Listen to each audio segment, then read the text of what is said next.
Okay, now we'll start the lecture for today, which is about, see if I find it here somewhere, which is about energy, of course.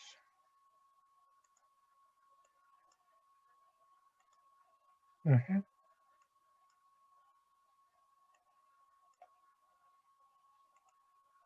Here we go.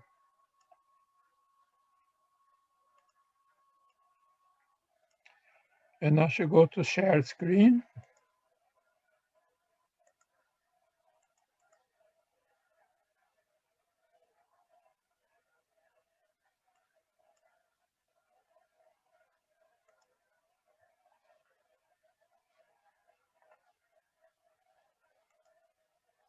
Here we are.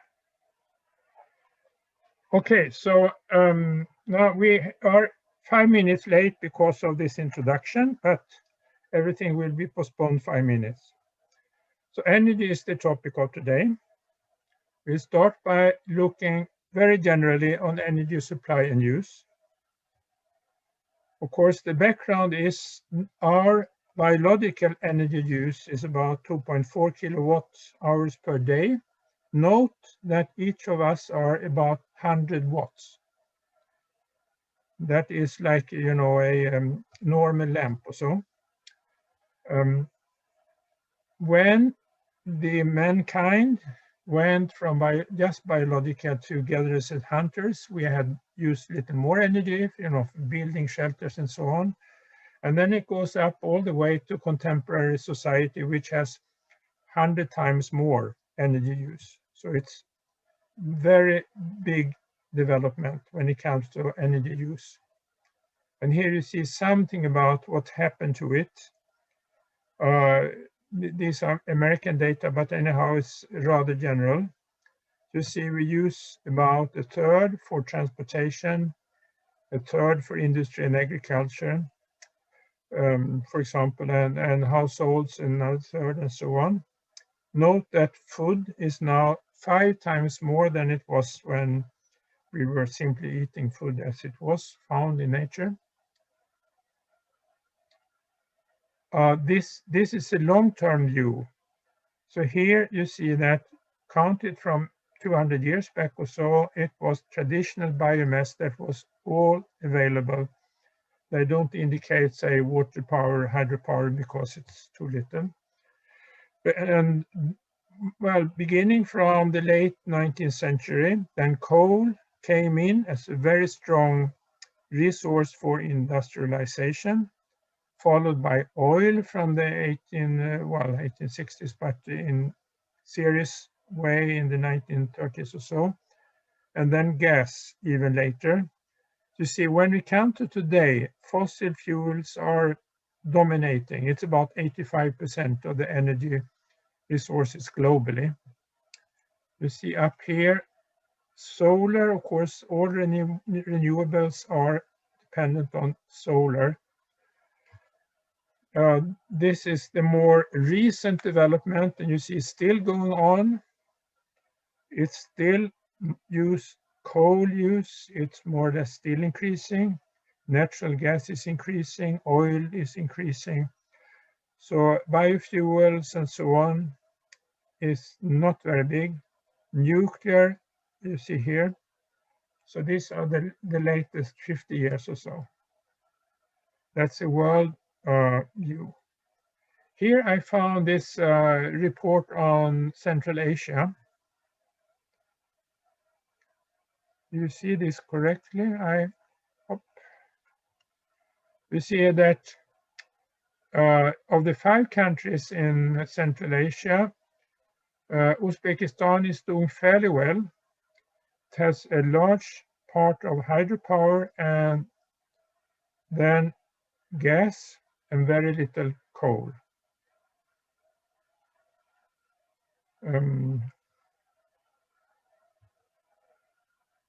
This is what we use the energy for. I have here Swedish data, but it's fairly general. You see industry using this much. It's about a third. Transport is using this much. And the residential and service sector is here. well, this is from heat that's not used from the nuclear power plants.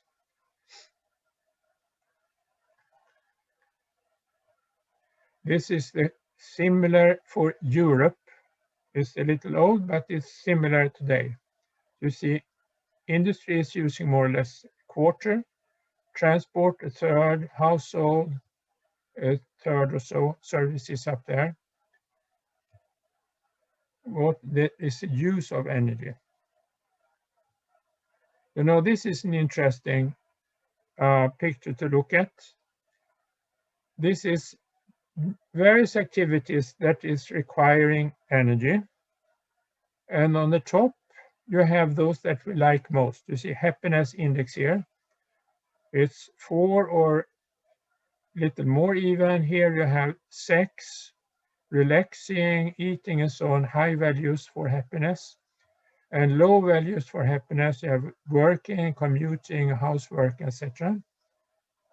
And what does require more energy? Well, those who we like most, it requires very little energy, as you see, close to nothing, while those we don't like so much requires a lot of energy.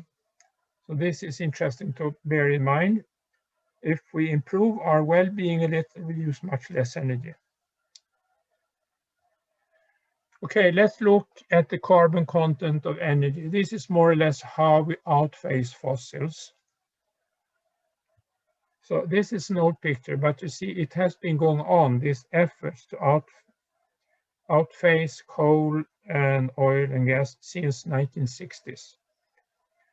It's the European Union, it's Sweden, it's United States and Japan that are shown in this picture. You see Sweden is very successful, and this is mainly due to the fact that we introduced nuclear energy, which does not have so much of coal content. But also European Union was successfully doing this. United States, not so much. Here we see a similar picture you see here for Sweden then. Biofuels is increasing. Oil and petroleum products is decreasing very much. Nuclear is here. Wind power is increasing a little. Hydropower is here, is similar. So you see that there is an effort to take down fossil fuels here. This is if we look only at electricity, not the total energy balance, just electricity. You see electricity in Sweden is practically fossil fuel free. It consists mostly of hydropower and nuclear power. There is some called CHP, we'll come back to that. There is the wind power is increasing rapidly here, and the solar power is very, very little, but increasing in fact. So taking away fossils from electricity is an important part here, and it should be an important part in all countries. Well, a very difficult and important question is how to store energy. You see here we have enormous amounts of energy stored in biomass, of course, in forests all around the world. And the question is now how to use this in a sustainable way. And that is not trivial at all. I'll just give you one example. That it's possible to take the branches if you cut down trees from the forest. You can use the branches for energy purposes, and you use the trees themselves, the wood, for building and so on, construction, etc. That would be the most sustainable. Of course, hydropower plants is a very good asset for storing energy. So if we have a lot of power, if we have a lot of water in the reservoirs of the hydropower plants, this is a storage of energy that could be used when some other resources for energy is not available. This is one way. So this is very important. In fact, you can also create this by yourself by pumping up water to the reservoirs. It's fairly good yield in doing this. So it's working as a battery, if you wish. You can pump up water in reservoirs, and you can do it on the small scale also by having, containers for water on a higher level, and then let it flow down when you need to use the energy that's stored in the water with stored higher up. We'll see some examples of that later on. This is something that's coming very strongly now, green hydrogen gas. You see, energy can be stored as hydrogen gas. It's in the middle here, and it is the result of electrolyzing water. It's here, and the electricity needed for electrolyzing water comes from renewable energy like wind power or solar power. And then the hydrogen can be transported to wherever it's needed to be used for example, transport or heating or whatever. So this is now a method for energy storage that is increasing rapidly in Europe. And here, finally, we are talking about batteries, lithium batteries. And we are here, 2020 or so.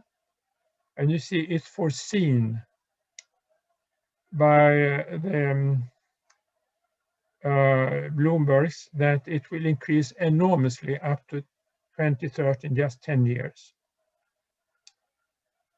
And it's mostly because of electric cars and vehicles, electric vehicles for passengers.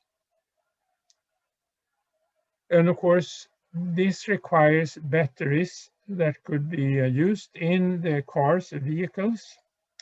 And it also requests, of course, that the batteries are produced using renewable energy to have this renewable. And in Sweden now, we have 2 huge battery factories being built right now. And they count on using renewable electricity for their purposes, coming from hydropower, wind power, and so on. So huge wind power plants out in the Baltic Sea are also constructed. And this is similar things are going on in other places, for example, in China, very much so, and in the United States as well. So this is a big thing right now. Now we come to a very important part on this first part of our lecture today, energy efficiency. How efficient can energy be used?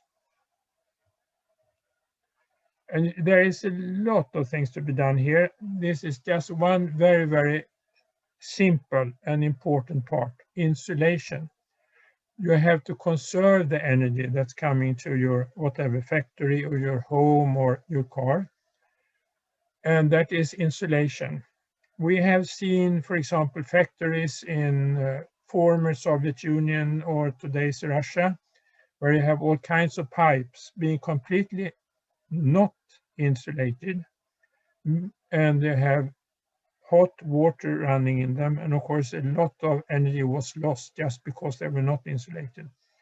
And we also saw quite many examples of hot liquid, mostly just water, but also other kinds of liquids in containers that were not covered. Of course, one need to have a cover on these containers, so heat or vapor and so on does not disappear from them. Very trivial things, so-called low-hanging fruits, So energy conservation. This is now trivial things. It could be a little more advanced, for example, like in low energy buildings, even passive energy buildings. So you see, this is from Germany. This is a person building a so-called passive energy house. And these houses are extremely well insulated. So in fact, what's needed to heat them is only what is produced from the people in the house. Remember, a person is about 100 watts. And, the equipment, like stoves for cooking and computers for whatever, and, washing machines and so on. That's all that's needed to keep the house warm. And it is true, it's a little more expensive to build a passive energy house compared to a traditional house, but not that much. You get the money back very soon by low energy costs. This is just one example of a couple standing proud before their low energy house. I've been in several of these and they are very comfortable to be in. And the first generation of passive energy houses were not so good because there was not a good ventilation in them. But today's passive energy houses are very good from that point of view. And of course, there is when it comes to ventilation, the heat exchanger is very, very important in such houses. And then if you have solar cells, like on this house, you can almost be independent from the rest of society. You have everything you need, electricity, heat, and so on. Another way to save energy is LED, that is light emitting diodes, instead of traditional lamps. This is just one example where all the street lamps was exchanged for LED. And it has been very important. In traditional homes, some in the period before the LED, about 28% of the electricity was used for lighting. Today is below 5%. So it has been very successful with these lamps. And of course, they have been developed as well. So now we have lamps with different lights, pleasant light. They are very long-lived. You don't have to exchange them so often, and so on. So this is a very good thing. Here is another example of energy efficiency that's important. In a traditional car with a combustion engine, gasoline is burnt, and it is in the combustion motor. It is turned into mechanical energy that turns the wheels. But very little of the energy in the gasoline is coming to turning the wheels, about 15%. This is very, very different from electric engine, where 90 or even more than 90% of the energy that's produced goes to the wheels, to turning the wheels. So it's extreme increase in the efficiency of energy use. So we should bear this in mind. Of course, it's important when it comes to electric cars that the electricity comes from renewable resources. Otherwise, you don't gain anything. In fact, you lose something. So if it's not good electricity, then you only have elsewhere emission cars, as it's called. This is another one that could be improved on many, many places. You have power stations, and the power stations should best be producing both heat and electricity. This is called cogeneration, combined heat and power. And in many places in Europe, at least, I don't know in Central Asia, but I suppose also there are power stations, heat stations that are producing only heat. They don't care about electricity. But in fact, it's easy to turn such a station into a combined heat and power station with cogeneration. It's just the question of the price of electricity. So when it is economically favorable to do this, it is noted that power stations do this change very rapidly. For example, now it's the cost of carbon dioxide emissions that drive this process. So cogeneration is important. Here, for example, you have a power station in small town close to Uppsala. This power station it produces heat and electricity for the town, practically all that's needed. And it is dependent on biofuel, which it produces itself as well. So it's fairly sustainable. This is an old picture to remind you why it's so much better to look at demand management, that is the use of energy, than resource management, that is to produce more energy. So this particular thing, you see, you have the coal to the left. Well, then you transport the coal to whatever power station and you lose something there. And then it goes into it's burnt, and the steam goes into turbine. And as I explained to you, the turbine, there's such a transformation from heat to mechanical energy is losing a lot of energy.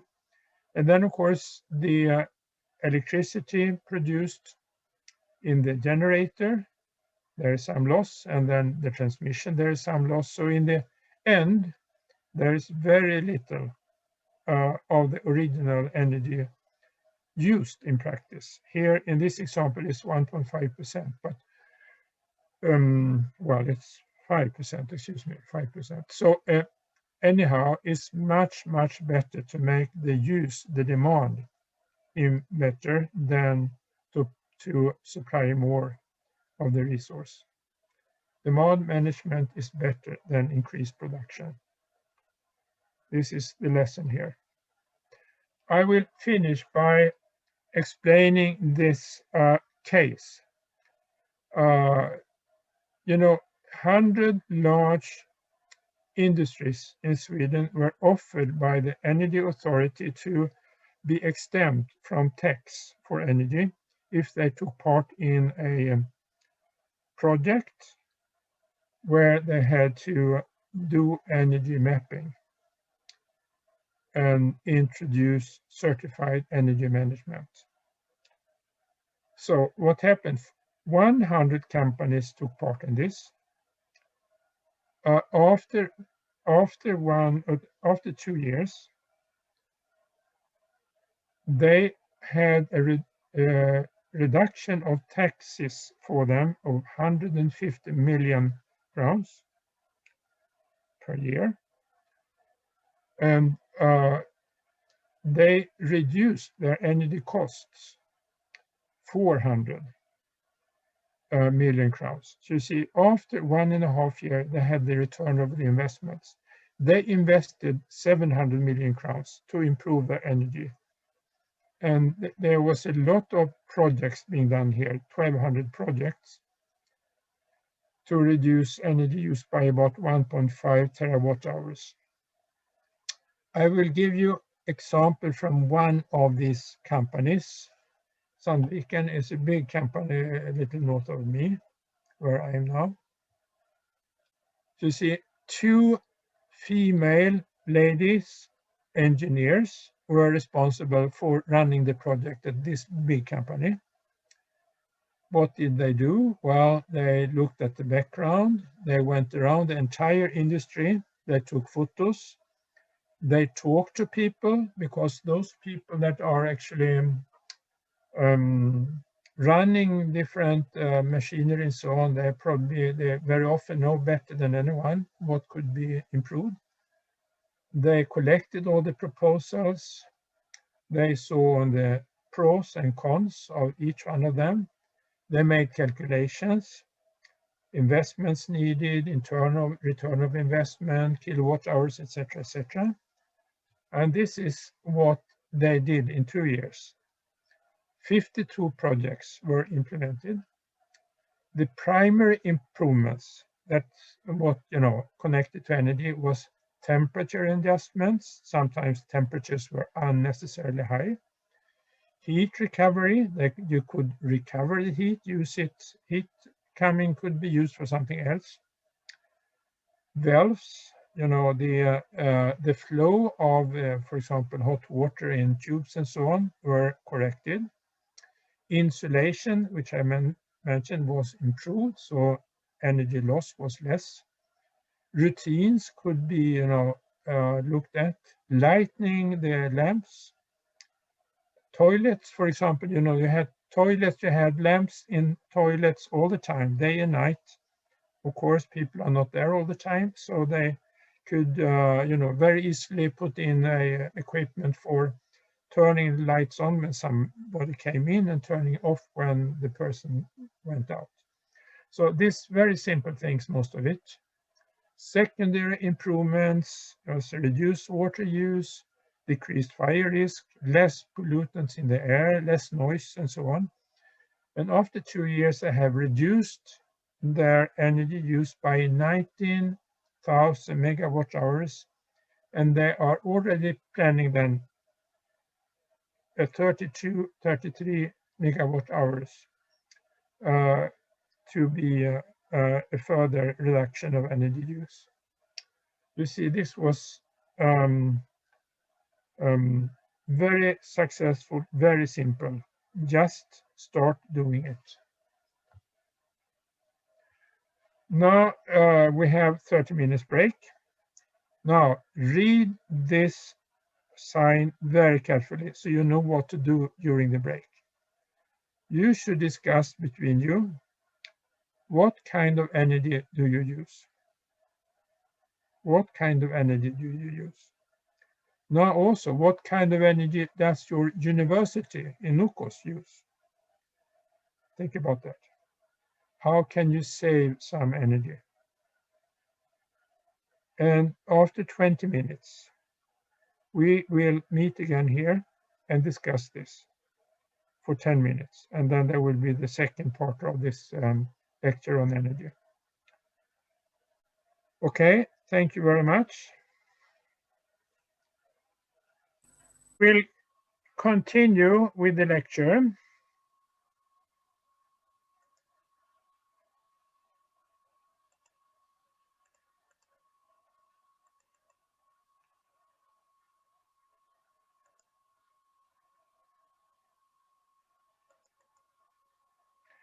So here you see, now this half hour, we will see how to work with energy supply on the local scale, on the local level.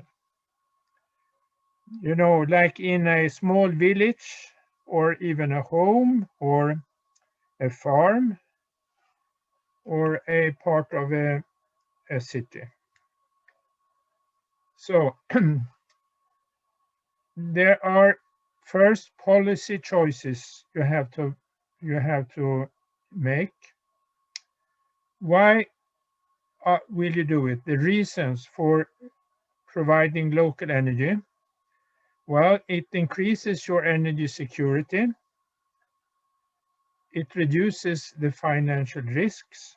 It might be more expensive to have energy imported from somewhere. It is more safe to have your own energy. And of course, it improves the ecological profile. And this is because if you have local energy, it is renewable energy. There is not normally a coal mine or oil well or something in every little town. So you have to use renewable resources. And then question is, which or who is adopting a policy of local energy supply?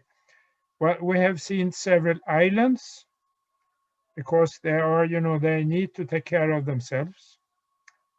We have quite many municipalities, small municipalities typically, 5 or 10,000 inhabitants, and households or farms. So this is what we see. And then what are the economic incentives? Which are the economic reasons for doing so? And in Germany, you get better tariffs for that. So, and in Sweden, you have governmental support for investments. And also there is energy companies, local energy companies who want to have business. So there are economic reasons for this as well.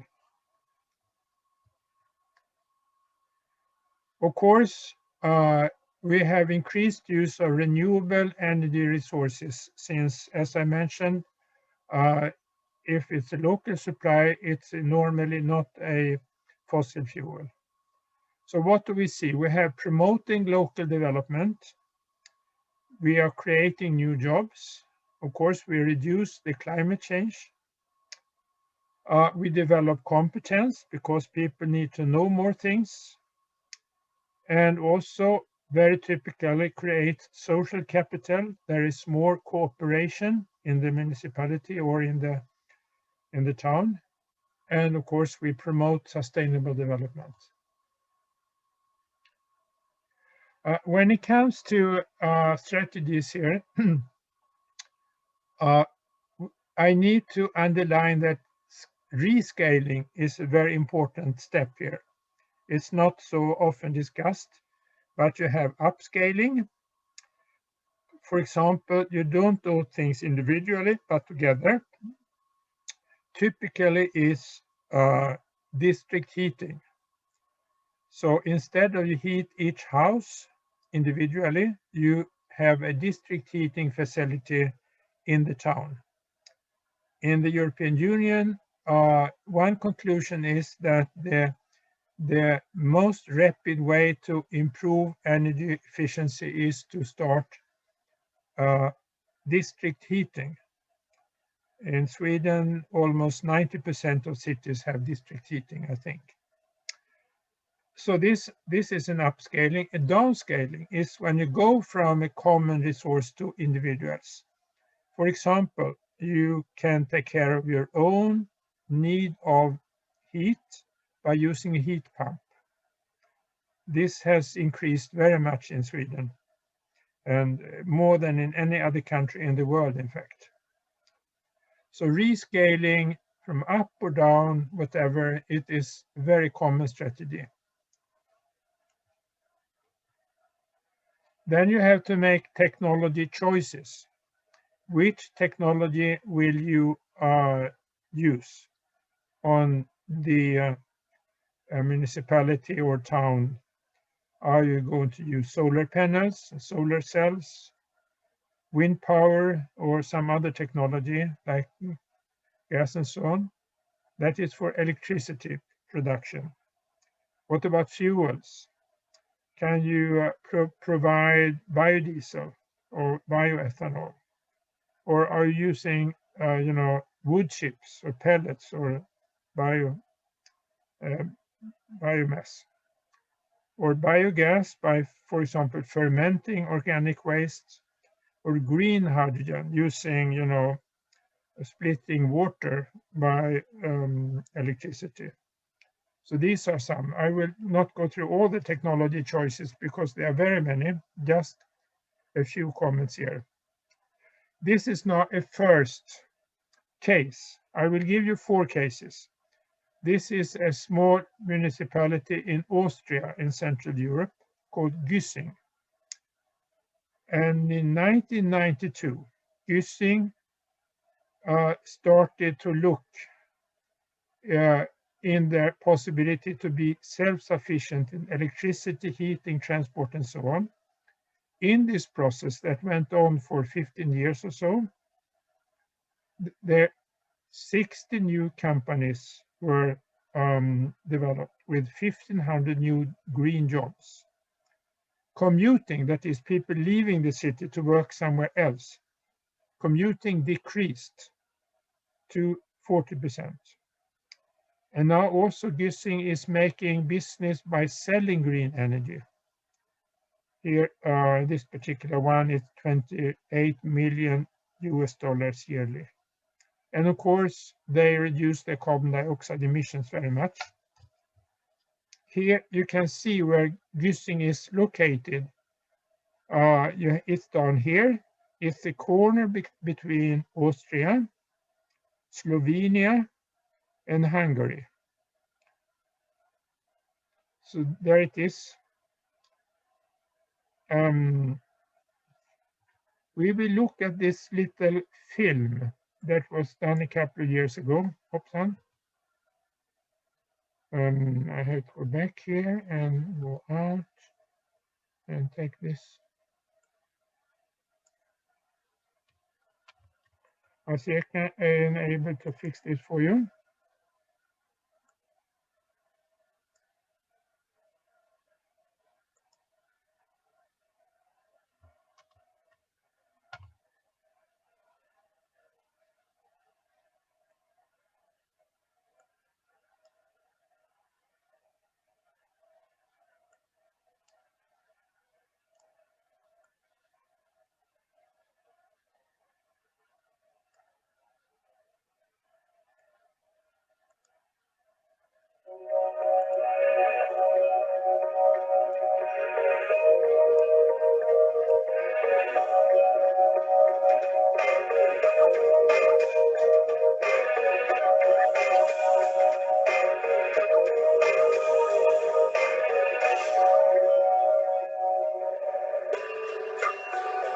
The town of Gussing is in the Burgenland region in the southeast of Austria.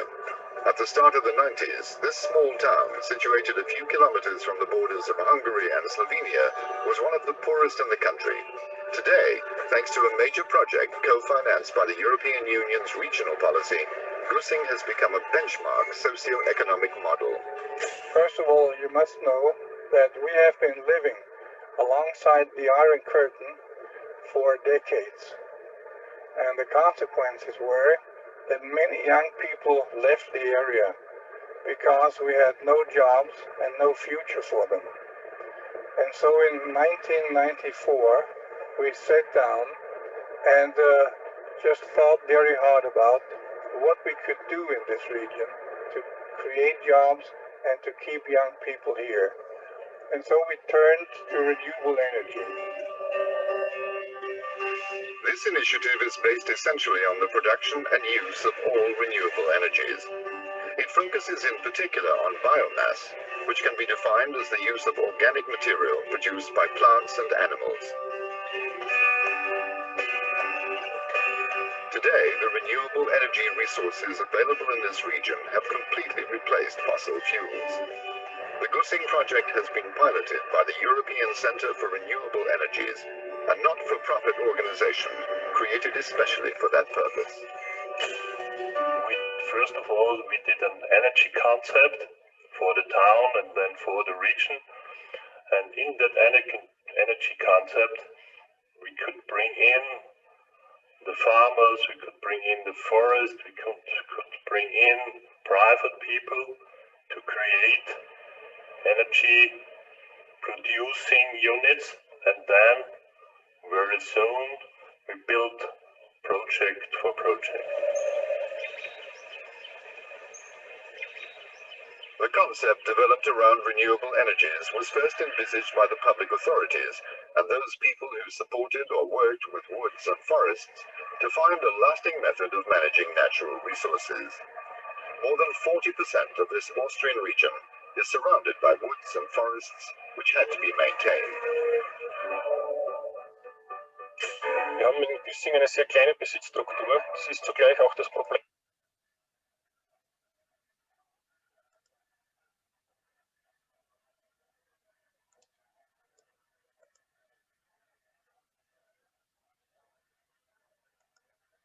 Yeah, then we are back. What I wanted you to understand in this little video from Güssing is that it was not only about energy, it was also about the whole society should stay alive by creating jobs, by creating a good economy. And it's interesting to note that the two people that talked here, the first one was the mayor, political leader of the town. The other one was an engineer that was actually a friend of the mayor from the beginning, and he came from the University of Technology and started to work sit down together with the mayor, his friend, and they worked out this whole project. So not a newly person from a University of Technology became the key person here. Like you are, students from a University of Technology, you could do something in the future. Now we come to case 2. It's an island, Samsø in Denmark. 4,000 people living there. Of course, they were all away from normal sources of energy, so they built turbines, wind turbines, to produce electricity. And this is rather small island, so they were using the electricity also for cars.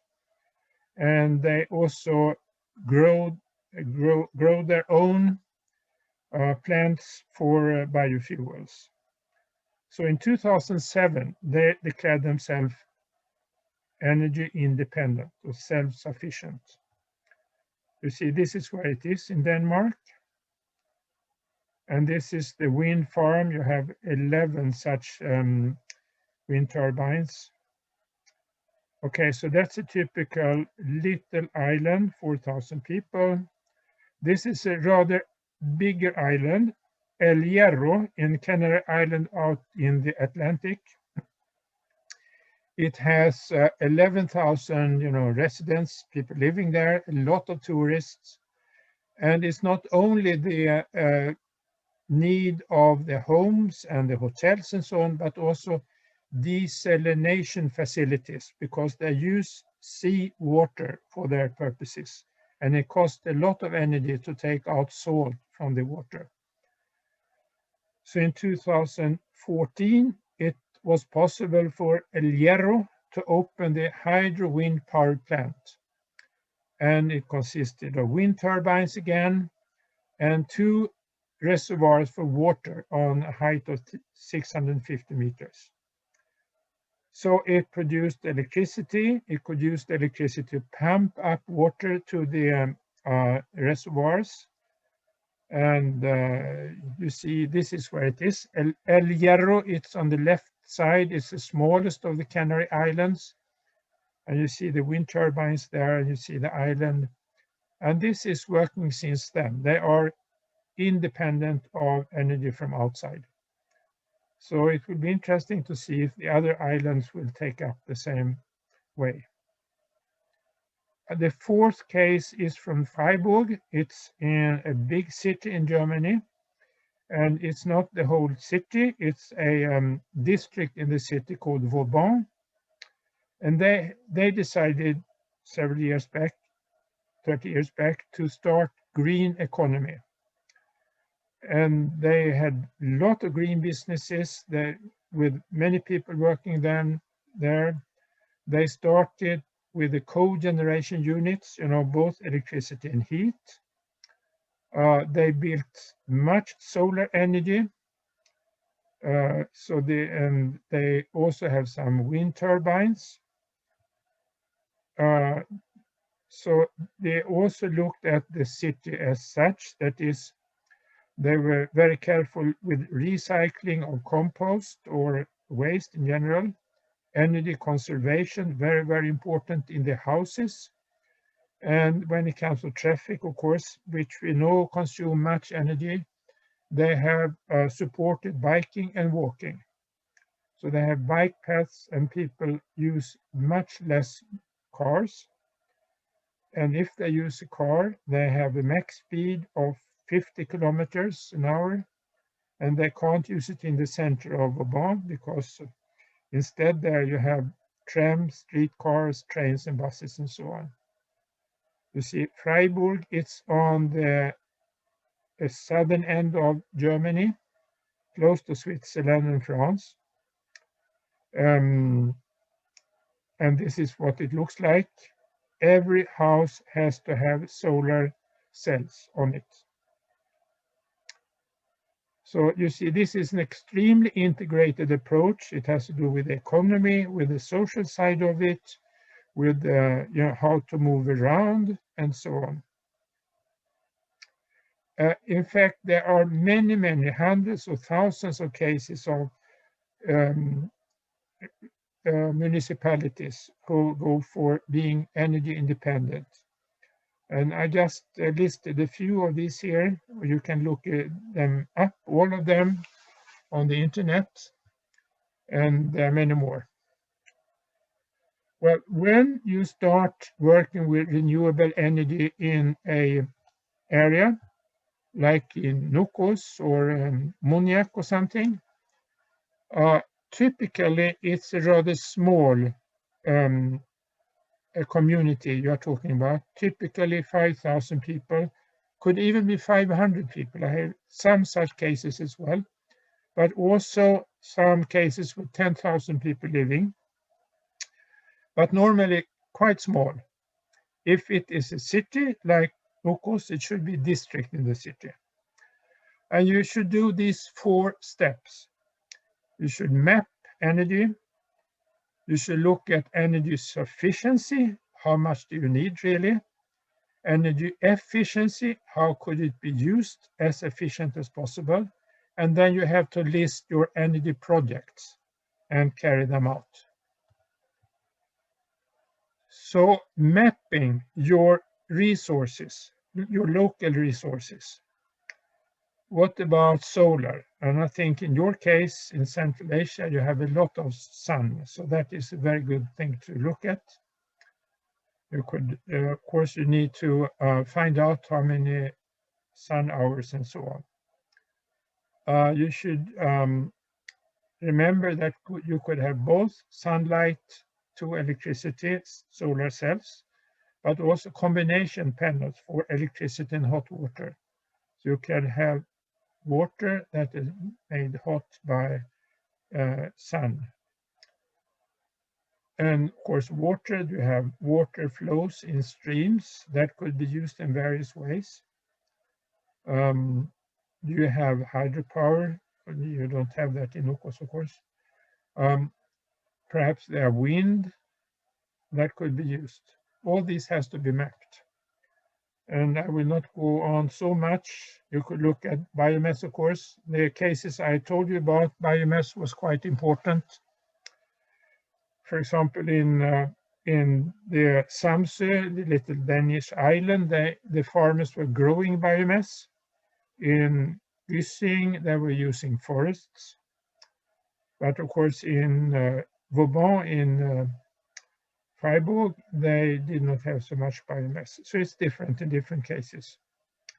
And fuel, of course, how do you produce fuel? Slaughterhouse to biogas, that's possible. Organic waste in general. Could you use organic waste from your cotton plant, for example? Or could you use some other biomass to produce biogas? Or perhaps a green hydrogen gas. Well, this is one map that was used in my area. Wind speed on the height of 72 meters. You see it's much more out in the Baltic Sea, the green area, it's much more wind. So offshore wind is much better. And then when we come down into the inland, there are some small places where it's quite good for wind energy. You see the small squares. Here's another mapping. It's a wetland where you can get organic material for producing biogas.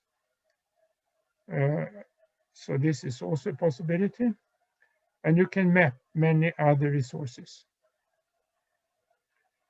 Now, this is technology choice. Again, it's a remindment that light-emitting diodes, LED lamps, was used here for street lights. That's efficiency in your planning.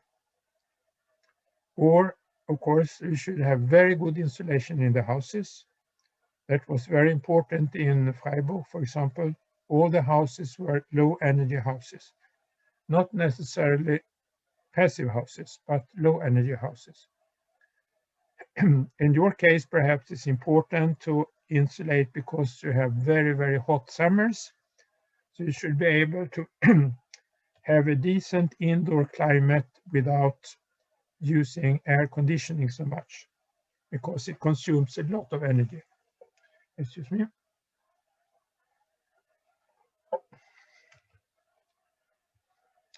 Oh, this is a small area where they decided to set up solar cells, solar electricity.